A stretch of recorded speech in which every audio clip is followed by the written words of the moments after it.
Assalamualaikum warahmatullahi wabarakatuh. Halo teman-teman, perkenalkan nama saya Fitrah Madani. Di video kali ini, saya akan menjelaskan mengenai gelombang bunyi.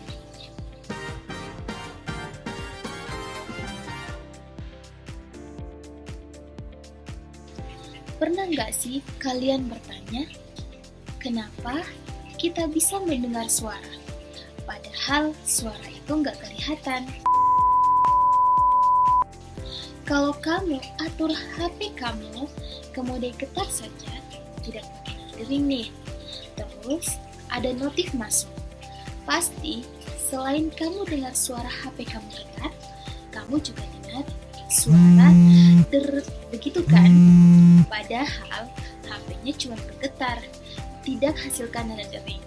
Nah, suara tadi justru dihasilin oleh getaran HP kamu. Getaran HP ini menggetarkan udara di sekitarnya. Gangguan ini merambat hingga ke telinga kamu dan menggetarkan gendang telinga kamu. Jadinya, kamu dengar bunyi. Artinya, bunyi adalah getaran yang merambat. Merambat. Kalau kamu pernah belajar tentang gelombang, kamu pasti tahu kalau getaran yang merambat adalah gelombang. Gelombang. Ada dua jenis gelombang berdasarkan arah rambat, yaitu gelombang transversal dan gelombang longitudinal. Gelombang pada tali dan ombak di laut merupakan contoh gelombang transversal yang merambat tegak lurus dengan arah getaran. Sedangkan gelombang bunyi berbeda.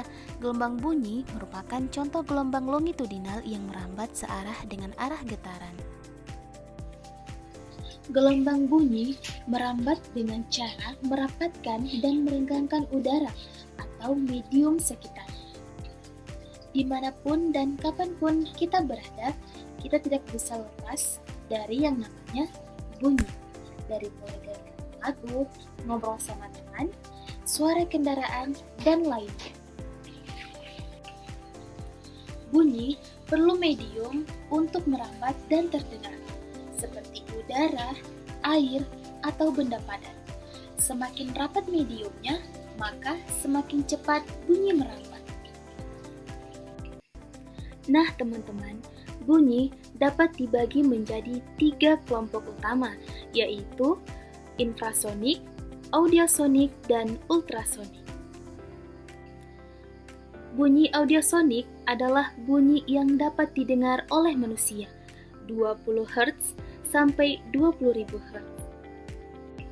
Sedangkan bunyi infrasonik memiliki frekuensi yang sangat rendah, kurang dari 20 Hz, sehingga manusia tidak dapat mendengarnya.